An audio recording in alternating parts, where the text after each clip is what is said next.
What's up, guys? Welcome back to The Collision. Daniel here to talk about the new family film, If. I've seen it, so let's talk about it.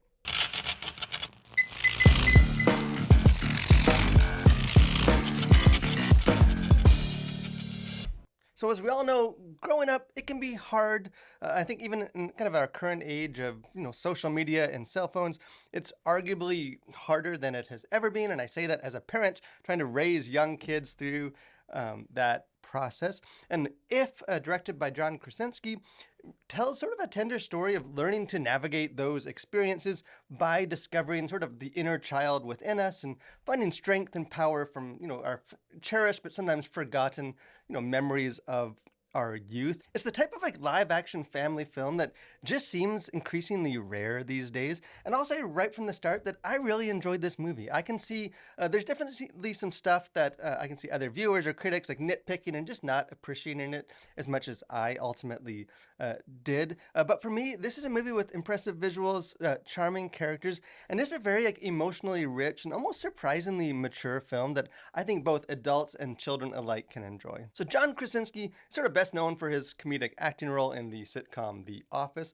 but he's quickly earning a reputation as being one of the better storytellers working in Hollywood today. His 2018 kind of horror flick, A Quiet Place, was excellent, one of my favorite movies of that year. And with If, he definitely demonstrates his talent, kind of storytelling talents once again. And it might not seem like there's any similarities between A Quiet Place, the alien invasion horror movie, and kind of a family-friendly If, but both films do share a very kind of similar foundational theme of just navigating the difficulties of life as a family. And kind of in that way, If is not just a movie that's made for families, but kind of at its core, this is a movie about families. And kind of the plot of this thing centers on imaginary friends called ifs, who've kind of children have grown up and no longer remember or feel the need for their friendship anymore. And kind of as a result, they recruit a young girl named B, who's played by, I think, relative newcomer, at least to me, Kaylee Fleming, who I think is fantastic,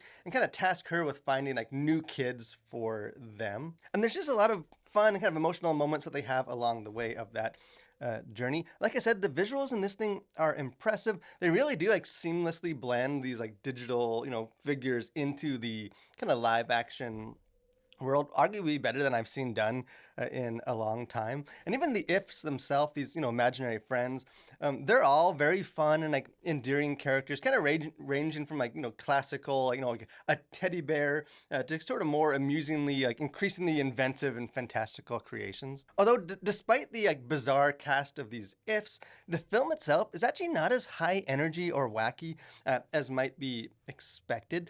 If isn't a movie that's just bursting with laugh out loud gags or situations, and it's kind of more the type of film that you just find yourself kind of all throughout silently just sort of smiling to yourself in amusement. And it's more similar in tone to something like the delightful Paddington movies with a more relaxed and gentler pace. And actually, If kind of struck me as what you, or at least what I would expect from a hypothetical a live action Pixar movie. It has a very playful exterior, but it is exploring more deeper, mature themes beneath the surface that, while still definitely applicable for younger viewers, may actually resonate more potently with the parents. And this movie, it does not pass up many opportunities to get emotional and tug on those heartstrings, kind of always seemingly leaning into more those sentimental, emotional moments rather than this sort of the simple comedy or physical gags or entertainment. I think whether there's enough action and forward momentum to keep younger viewers captivated will likely depend on each child and what they're ready for or expecting. But even so, I do think there is enough for them to enjoy, whether it's the magical world or these lovable characters, or there are some fun, just spectacles, like a charming dance sequence that does kind of capitalize on the premise of its world building. But you may have noticed that I have not yet mentioned this movie's biggest star, and that is Mr. Ryan Reynolds. And that's because, unfortunately, Reynolds is almost unexpectedly one of the weaker parts of this film. He's not necessarily bad, and I do think sort of his almost childlike enthusiasm does work well at times. It's just that, at least to me, his brand of humor has always had a bit of a sharper bite to it, which does occasionally give this movie a bit of a rougher edge that doesn't fully fit with everything else that's going on. And kind of on that note, and not exclusive to Reynolds' character, but sort of the big caveat for my appreciation for this movie is that it does have some unnecessary language, which we'll get into a bit more in just a second. And really, just the inclusion of profanity and some of this language in family films just continues to baffle me about like what the intention of that is. Such as like there's a an otherwise very charming, fun scene, and I just don't understand the purpose of having like an adult character ask a child, what the heck do you want, without saying heck. Like, is it funny because he swore? And if so, is it funny for what sort of target demographic? And obviously, if is not, it's not the Wolf of Wall Street by any means, but in a story that's largely about kind of rediscovering the importance of sort of childhood innocence, the adult language that is sprinkled throughout this film just feels very counterproductive. As far as content to consider, things going on the surface of this, starting with language, like I said, there is some language. There's not a ton. There's just more than I would like in a family film. I counted, maybe 2 to 5 like mild profanities, either starting with H or D. But probably the most glaring to me, and maybe just to some of you, is that there's this frequent uses of God sort of as a curse in this, oftentimes coupled with, OMG. Probably I didn't count, but I wouldn't be surprised if there's like 15 to 20. Just sort of all the characters are uttering that, and it just becomes very noticeable with this like the amount of times that it is used. But thankfully, as far as content goes, there's really nothing else to be worried about. Violence, there's nothing in the way of violence in this film, nor is there any sexuality.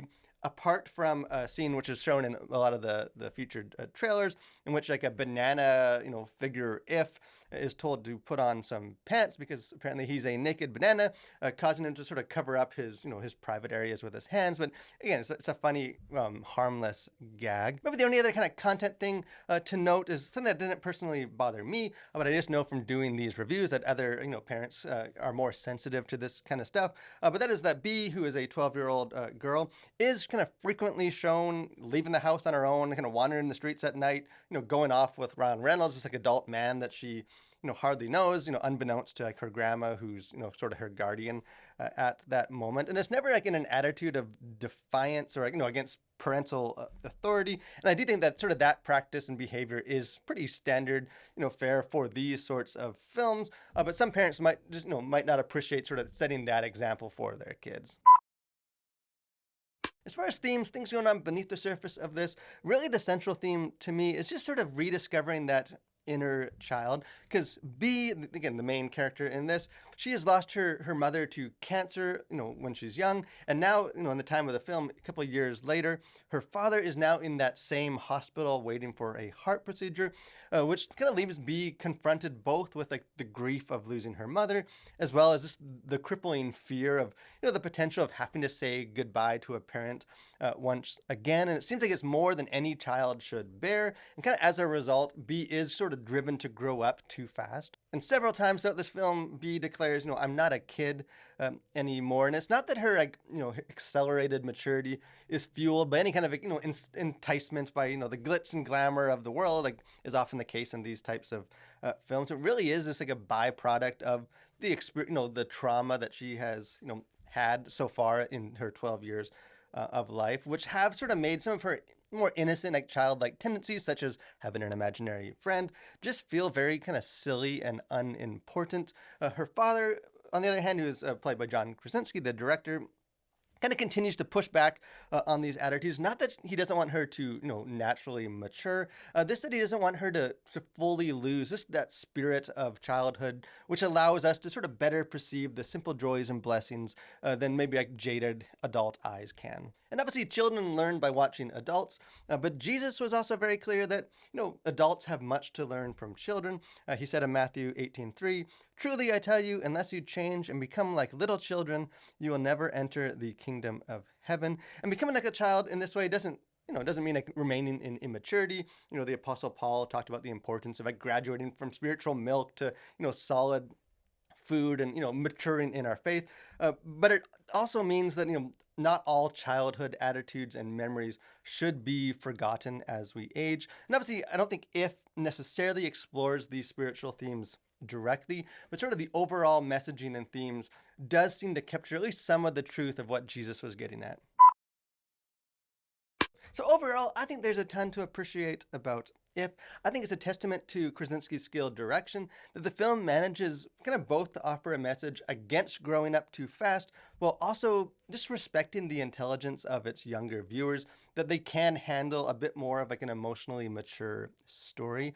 Yes, I do think there are some like world building elements that just don't feel like fully cooked, and then the needless language that's sprinkled throughout does add like a slightly bitter flavor to like what is otherwise a very sugary sweet uh, tone in this. But at least to me, at its core, If is a very enjoyable and a beautiful story about just growing up and cherishing the memories that truly do like enrich our lives. But hey, I would love to hear what you think. Don't be shy. Jump into the comment section. Let me know if you liked the movie, if you did not like the movie, and hey, if you had any imaginary friends growing up, tell me about them too. And if you haven't done so too, I encourage you guys, subscribe to the channel, become a Collider. Get lots of other stuff. We got movie reviews and podcasts and interviews. Would love to have you be a part of that. But most of all, guys, thank you for watching. Stay safe and continue to collide through a world for Christ.